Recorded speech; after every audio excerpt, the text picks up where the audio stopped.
Welcome back to Cabral HouseCall. I'm Stephen Cabral, board-certified naturopathic doctor, and I'm here today to answer your wellness, weight loss, and anti-aging questions. So the first question today is, which lab would I recommend to increase energy? So I think what we're really looking at is, what are the possibilities of why you might have low energy, and how do we test for those? So if you already know that you have some type of thyroid-based issue, which can, like low thyroid can lead to low energy. Hashimoto's can lead to low energy. However, what most people don't understand is that the adrenal glands and what's called the hypothalamus pituitary adrenal axis actually affects the thyroid. And it affects it more than people realize, because once you start stimulating the stress response, it starts to block actually TSH to T4, and then it starts to block T4 to T3. Now again, that doesn't have to mean anything to you, but it shows how thyroid stimulating hormone, and actually T4 to T3, can be blocked by stress, by glucocorticoids, and that means that you're not going to be getting the most out of your thyroid, out of your metabolism. But it also can just simply go back to you have something wrong with your ability to produce energy, and I'd like the first place to look at, are you simply kind of burnt out? Are you not able to respond correctly to stress in your life? So until we can get to mitochondrial function, all of that, but what I'd like to do is just start with a simple stress test. So an adrenal stress test looks at cortisol times 4. It's a great test. It's saliva based, so anyone can do it anywhere. You're just mailing in 4 little saliva tubes that you've collected over 24 hours. So you do it right when you wake up, you do it around noon before lunch, you're gonna do it mid-afternoon when we kind of hit that slump, and then you're doing it before bed. Because a lot of times, even though people are fatigued during the day, they all of a sudden have energy when it comes time to bed and they can't sleep. So your curve should go like this during the day. And so I do recommend, it's called an adrenal-based stress test. It's doing cortisol times 4 that shows your energy or your ability to produce energy. And then I'm also looking at DHEA, which helps balance cortisol. I'm looking at testosterone, estrogen, and progesterone. So it's kind of a comprehensive adrenal-based stress test. We'll link it up in the show notes as well. It's my starting point. I really like to look there because I already know that if you're producing inadequate cortisol or inadequate DHEA or inadequate anything, you can't respond to stress appropriately. Your body's a little bit burnt out. That's a great starting point for kind of rebuilding the body, rebooting the body. So I hope that answers your question. The next question.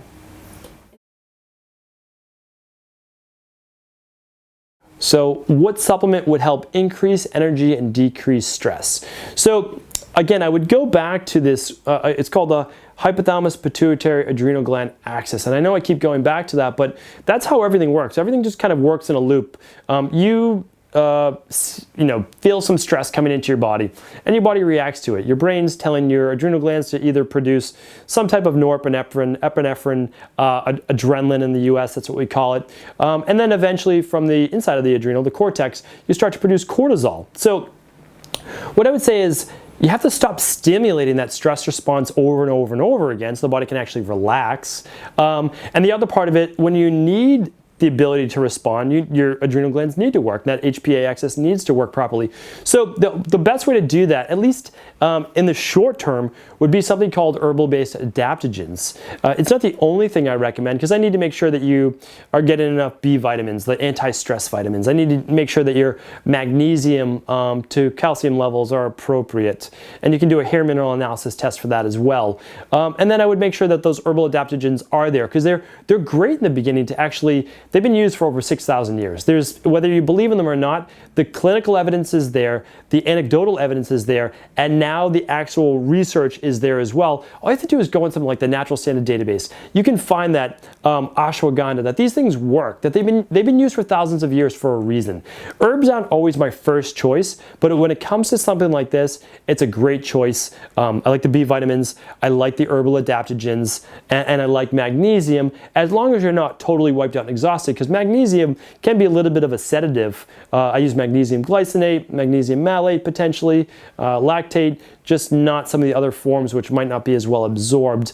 And again, it is person dependent, but I don't see any harm for the most of the people to be using these specific types of things. So why don't I link up some of my favorite brands right now as well that I use in my own practice with wellness clients that have the same exact thing. I mean, I see hundreds of people a year who come in with these same exact issues. Hopefully that helps. Next question.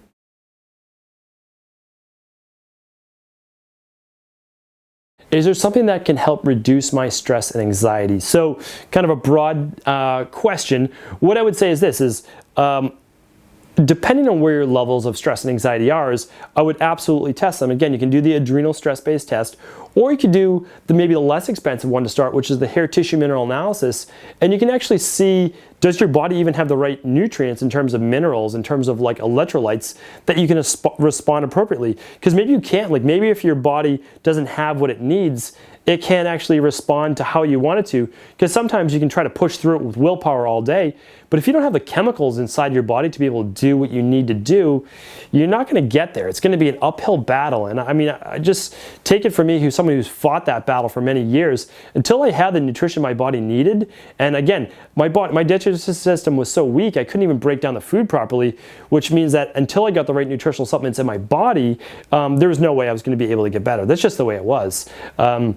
And again, I'd love to say you can do it just through food alone, and that would be ideal, but when people's digestive systems are so weak, how can you extract the nutrients that you need from that food in the first place to be able to get what you need? So what I would say is, let's look at it also, besides the test, besides the supplements, what can you do lifestyle-based?